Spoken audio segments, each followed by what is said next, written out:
টাঙ্গাইল জেলার ছোট্ট একটা গ্রাম থেকে আমি ফরিদার ছোট্ট একটা ভিডিও নিয়ে আপনাদের সামনে হাজির হয়েছি। তো আসসালামু আলাইকুম, কেমন আছেন আমার দর্শক বন্ধুরা? আশা করি যে যেখানে যে অবস্থানে আছেন অনেক অনেক ভালো আছেন, সুস্থ আছেন। আমিও আল্লাহর অশেষ রহমতে আপনাদের সকলের দোয়ায় আলহামদুলিল্লাহ ভালো আছি।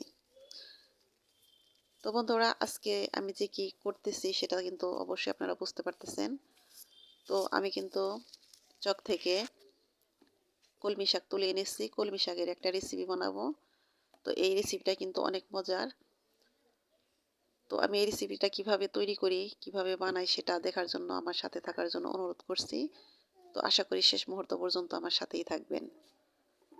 তো বন্ধুরা, আমি যেহেতু বাহিরে খোলামেলা পরিবেশে রান্না করি, তো সে কারণে কিন্তু সবকিছু আমাকে গুছিয়ে সুন্দর করে পরিপাটি করে তারপরে রান্নার জন্য রেডি হতে হয়।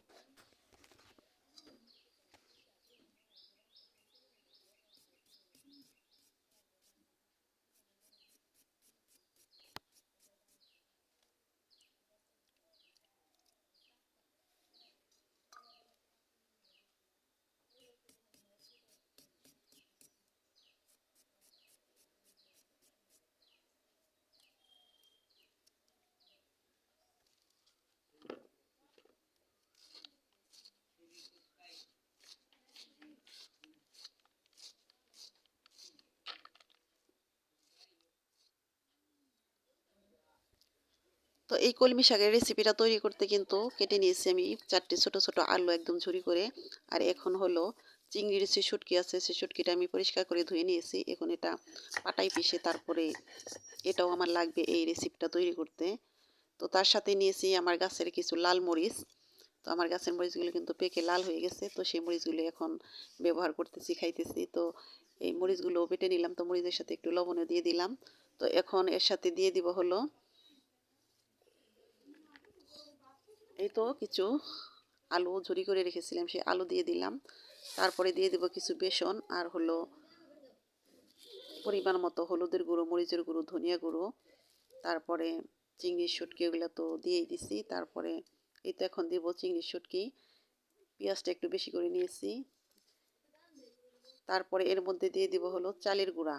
এই সবগুলো উপকরণ একসাথে মিক্স করে তারপরে আমি এটাকে সুন্দর করে বানিয়ে নেব। তো এই রেসিপিটা কিন্তু খেতে খুবই মজা। যারা যারা খেয়েছেন তা তো খেয়েছেন, আর যারা না খেয়েছেন তারা ট্রাই করে দেখতে পারেন। আসলে অনেক মজাদার একটা রেসিপি, একদম মুসমুসে হয় যেহেতু এর মধ্যে আলুটা দেওয়া হয়, তার মধ্যে চিংড়ির শুটকিটা দেওয়া হয়। সেটা দেওয়াতে কিন্তু আরও বেশি মজা লাগে। আর এই কলমি শাকটা কিন্তু একদম দেশি টাটকা, সে কারণে এটা খেতে কিন্তু আরও বেশি ভালো লাগে। তো এই যে এখন আমি দিয়ে দিলাম কিছু চালের গুঁড়া আর হলো ধনিয়া পাতা। এখন আমি এটাকে ভালো করে সুন্দর করে শেপ করে নিয়ে তারপর এটাকে সুন্দর করে ভেজে নেব।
তো বন্ধুরা, প্রাকৃতিক পরিবেশে প্রাকৃতিক সাউন্ডে আজকের ভিডিওটা আমার কেমন লাগলো অবশ্যই আমাকে কমেন্ট করে জানাবেন। তো আমার নিজের ভালো লাগা থেকে আজকের এই ভিডিওটা আমি বানালাম। তো আমি আমার প্রিয় আপুদের মতো অত সুন্দর করে এত গুছিয়ে কথা বলতে পারি না।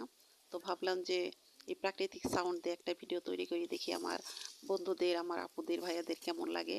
যদি ভালো লাগে তাহলে আমি এভাবে ভিডিও বানানোর চেষ্টা করব। তো আমার আজকের ভিডিওটা কেমন লাগলো অবশ্যই আমাকে কমেন্ট করে জানাবেন। আপনাদের কমেন্টের অপেক্ষায় কিন্তু আমি অবশ্যই থাকবো। আপনাদের ভালো লাগাই কিন্তু আমাকে কাজের উৎসাহ বাড়িয়ে দিবে। তো যেমনই লাগুক না কেন আমার ভিডিওটা অবশ্যই আমাকে কমেন্ট করে জানাবেন। এই তো আমার পকোড়াগুলো হয়ে গেছে, দেখুন কত সুন্দর মুচমুচে হয়েছে, খেতেও কিন্তু বেশ মজা হয়েছিল। তো এভাবে পাকোড়া বানিয়ে খেয়ে দেখবেন, অনেক মজা লাগবে। তো আজকের মতো এখানেই বিদায় নেব। তো আপনারা সবাই ভালো থাকেন, সুস্থ থাকেন। তো আল্লাহ হাফেজ। আসসালামু আলাইকুম।